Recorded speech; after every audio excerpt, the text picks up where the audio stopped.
Bonjour à tous. J'ai envie de faire juste une petite explication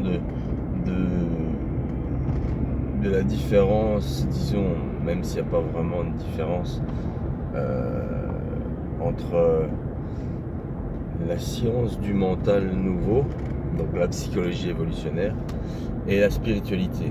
Disons que la spiritualité, elle fait des ravages dans le sens où, comme le système actuel ne convient pas à la majorité, euh, beaucoup de personnes ils se réfugient dans un autre système de croyance que celui dans lequel on vit. Donc la spiritualité, le courant nouvel âge qu'il y a actuellement, ça englobe énormément de choses. Donc de nouvelles croyances de sauveur, des états d'esprit, de transcendance, d'illumination. Il y a beaucoup de gens qui sont en recherche de l'illumination. Tout ça, ce sont des appâts pour renfermer la conscience de l'homme dans une nouvelle dimension.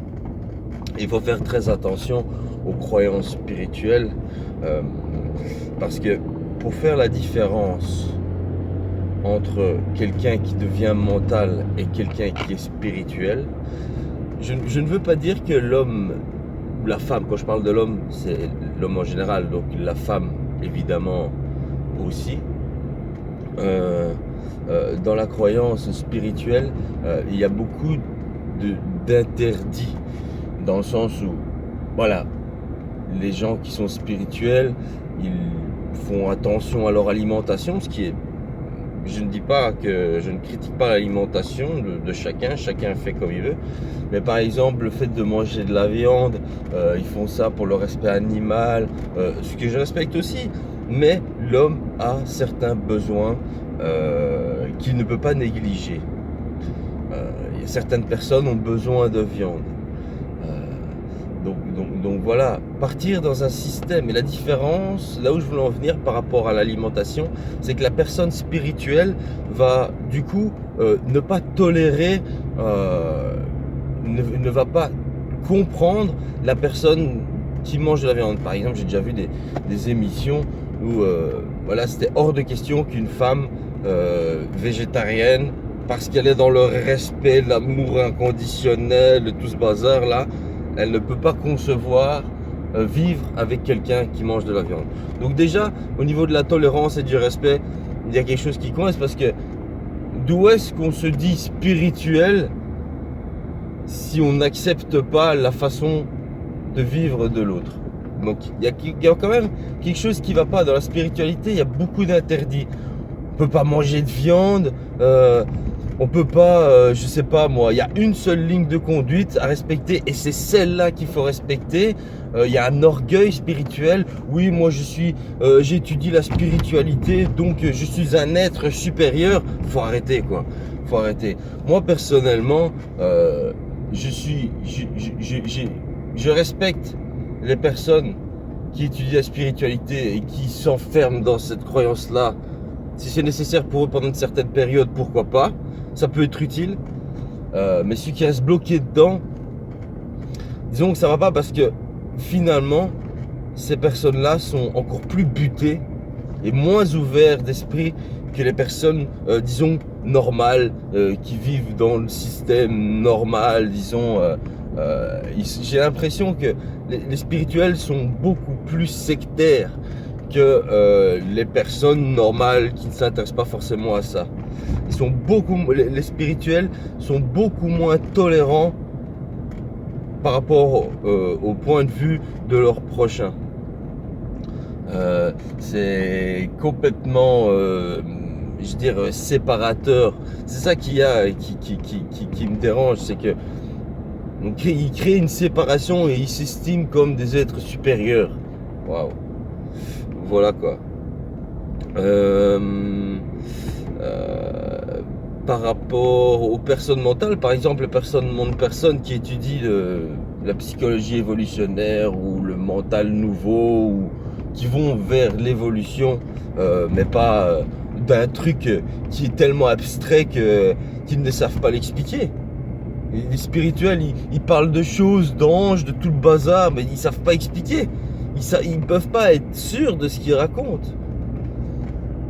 Tandis que, et en plus de ça, quand on regarde, moi j'ai étudié la spiritualité, j'ai plongé dedans pendant un bon moment. On a des freins partout. On est bloqué à certains moments parce que on ne peut pas exprimer tout ce qu'on ressent. Et quand on regarde bien les gens qui étudient la spiritualité, ils ne se débarrassent pas de cette condition de vie qu'ils ne supportent pas. L'être spirituel ne va pas vivre mieux au quotidien parce qu'il est spirituel. Par contre, une personne mentale va faire en sorte de psychologiquement se transformer pour en arriver à trouver la paix. La personne spirituelle va balancer son amour inconditionnel qui est complètement illusoire, parce que l'amour inconditionnel, ok, l'amour inconditionnel d'un parent pour son enfant, ok, je comprends. C'est pour ça, chaque forme de mot doit être pris à part à chaque fois. Il n'y a pas de c'est comme ça, c'est comme ça. Ça, c'est de la fermeture d'esprit totale. Donc, l'être spirituel va être bloqué parce qu'il sera soumis de toute façon à un monde qui ne le correspond pas. Tandis que, donc, il va y avoir des groupes, disons, je dirais, c'est presque du racisme. Ces gens-là ne supportent plus la façon de vivre des autres. Alors que voilà, on n'est plus dans le respect, alors que la spiritualité prône le respect. Mais finalement, ce n'est pas le cas. Dans la science du mental nouveau, dans la psychologie évolutionnaire, là, on a un aspect du respect qui est beaucoup plus vaste et global. Un mec qui étudie le mental, il y a un mec mental qui étudie la psychologie, va lui faire en sorte de respecter son prochain, même s'il n'a pas le même point de vue. Il ne va pas obliger quelqu'un à faire quelque chose parce qu'il se sent supérieur. Non, justement. C'est pour ça que la spiritualité, il y a des aspects de la spiritualité qui se rapprochent un petit peu de la vie, comme par exemple la respiration. Il y a des choses à prendre dans la spiritualité. La respiration, c'est bien, c'est intéressant. Moi, je trouve que c'est intéressant. Moi, personnellement, ça m'a beaucoup aidé. J'ai jamais médité, je veux dire, 20 minutes par jour, les yeux fermés, non. Moi, quand j'ai besoin de respirer, et c'est important de respirer, je trouve que c'est indispensable pour moi. Dans mon expérience, ça a été indispensable de me familiariser avec des techniques de respiration qui calmaient mon mental. Mais la spiritualité ne nous fait pas sortir de la matrice dans laquelle on vit. Par contre, le mental va faire en sorte de transformer le système de fonctionnement du cerveau, et va faire en sorte d'être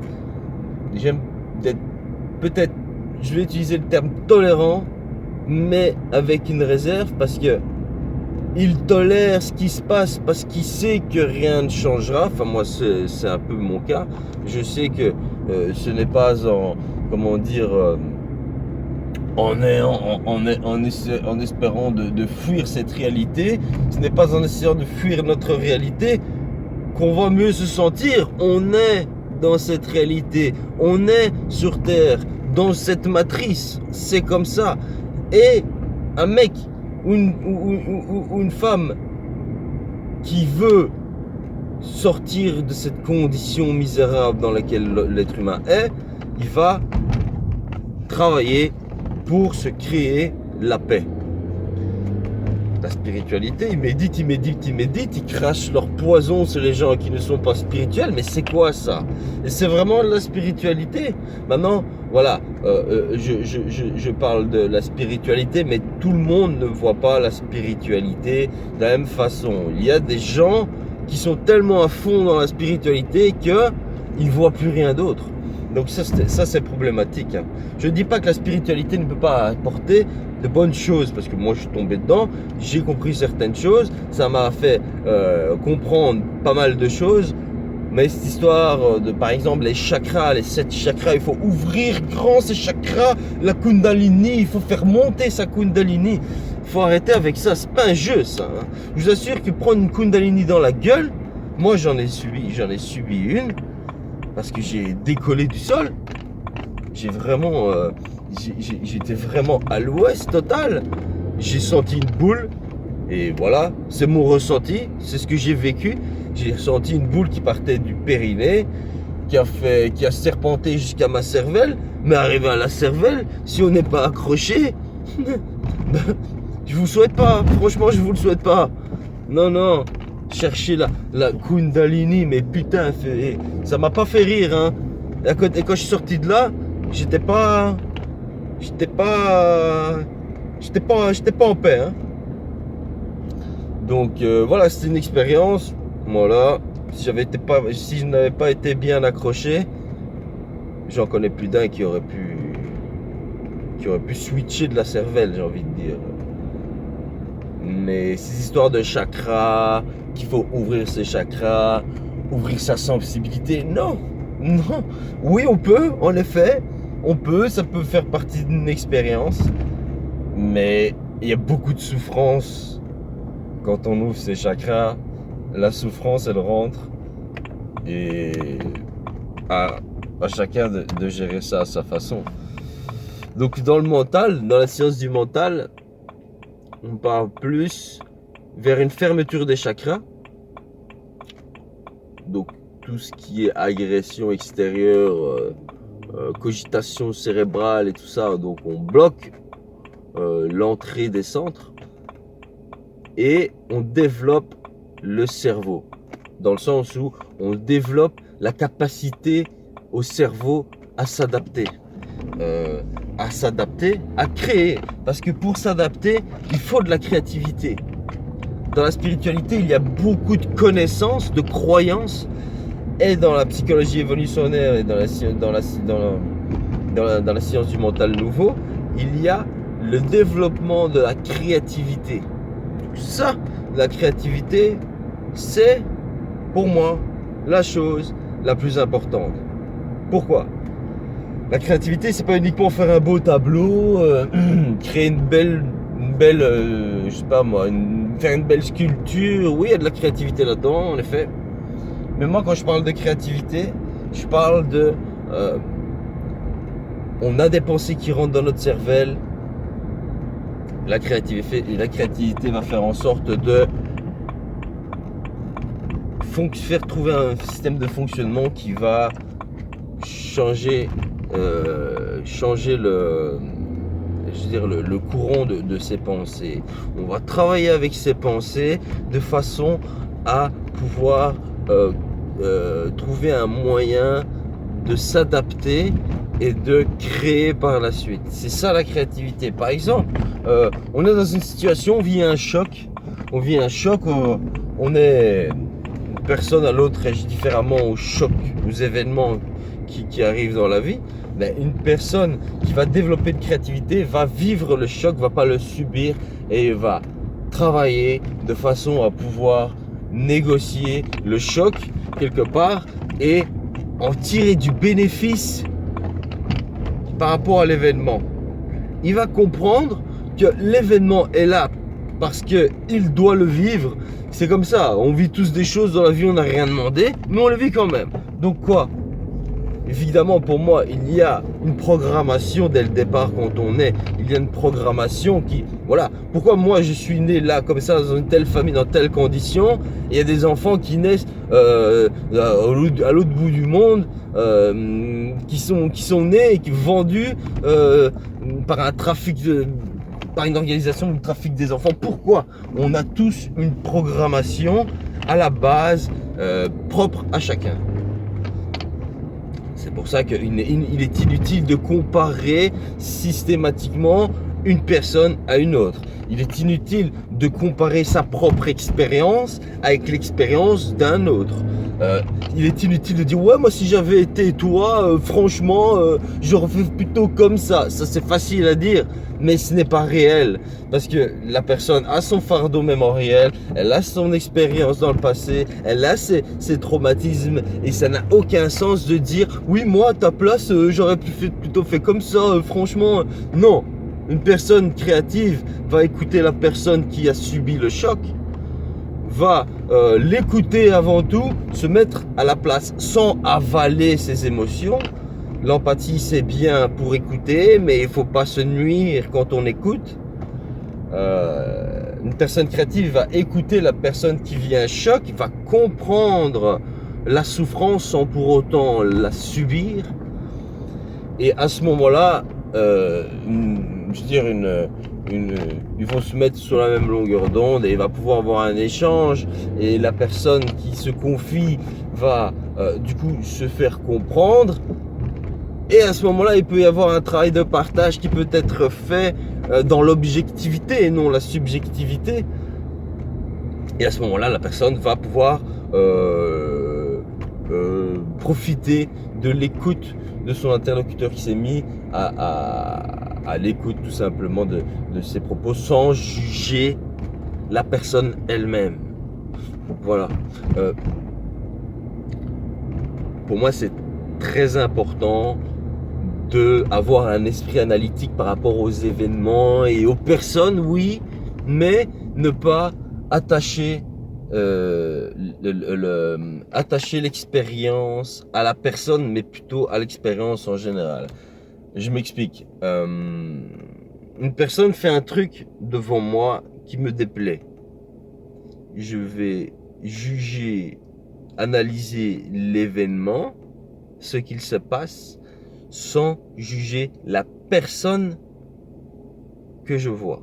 Je ne vais pas juger la personne que je vois, mais je vais analyser, juger si on veut,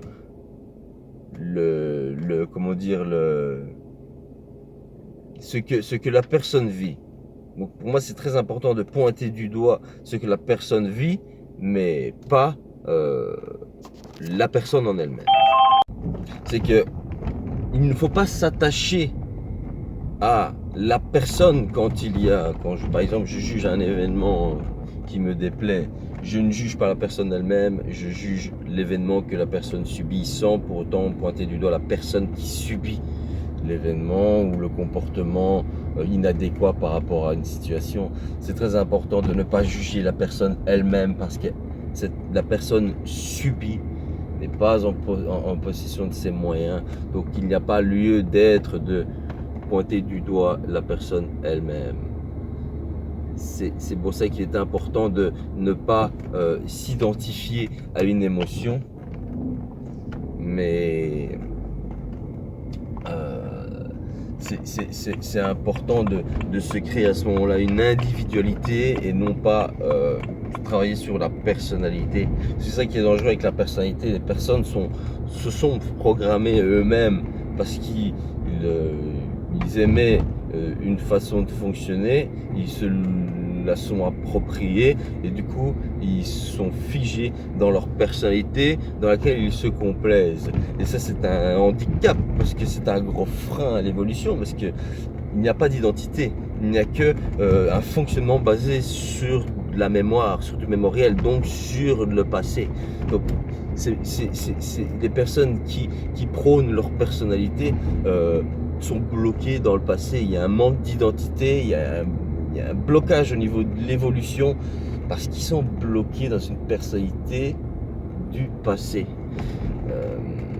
C'est pour ça que quand on vit une émotion, il ne faut pas s'attacher et la prendre personnellement, parce que tout le monde vit des émotions, et le grand fléau qui se passe, c'est que les gens, quand ils vivent une émotion, ils se l'approprient et ils vivent mal parce qu'ils s'estiment que c'est uniquement eux qui vivent ça, alors que tout le monde vit des émotions. C'est très dangereux de s'approprier l'émotion. Il faut laisser passer, pas trop. C'est l'orgueil, l'ego qui a un peu du mal avec ça, parce que quand on vit dans un monde où tout le monde prône l'orgueil et tout ça, forcément quand on vit quelque chose de mal, on le vit pour sa gueule aussi. Donc c'est pour ça que l'orgueil, je préfère dire l'orgueil parce que l'ego ça englobe énormément de choses. C'est pas uniquement l'orgueil, l'ego. C'est pas uniquement péjoratif. L'orgueil l'ego c'est nous quoi. C'est la combinaison de la matière de plusieurs choses qui font que c'est nous. Mais ça c'est un point de vue. Ce n'est qu'un mot. Hein, par contre l'orgueil, si on a toujours vécu dans le moi je, quand on vit quelque chose de fracassant et de très difficile, il y a aussi le moi-je qui ressort. Du coup, c'est le moi-je qui prend sa gueule bien. Et ça fait très très très très mal. C'est la contrepartie d'un gros orgueil. Il y a la grosse souffrance qui vient derrière fracasser un petit peu, faire un petit peu de ménage, quoi. Donc voilà, très important, ne pas juger la personne, mais juger l'événement que la personne vit plus. Comme ça permettra de voir les choses plus sainement que de nous séparer les uns des autres, toujours. Moi, je me suis toujours entendu avec tout le monde, même si c'est un clochard, même si c'est un bizarre, même si n'importe quoi. Tout le monde est différent, tout le monde a sa propre expérience et c'est très important de ne pas se mettre sur un piédestal par rapport à un autre profil qui dit que c'est une classe sociale inférieure ou ça. Non, ça c'est encore des codes sociaux qui sont vraiment élitistes. Il n'y a pas de personne, même le clochard que je peux croiser dans la rue, je peux avoir une discussion avec. C'est tout, c'est comme ça. On ne peut pas se permettre de se sentir supérieur parce que voilà, cette personne est dans une détresse. Non, ça ne va pas. Comment est-ce qu'on peut créer un monde meilleur à montrer à nos enfants, oui, tu vois, regarde, il n'a rien fait de sa vie, regarde le clochard, et c'est un bon à rien. Ben écoutez, naissez dans la programmation du clochard, et puis après on verra comment ça se passe, parce que c'est facile de critiquer. C'est la condition qui est à prendre en compte, pas la personne. Mais il est clair qu'il faut développer une certaine volonté pour sortir d'une situation ou l'améliorer au moins mentalement. Parce qu'on ne changera rien si on vit dans la sélection ou alors dans la séparation.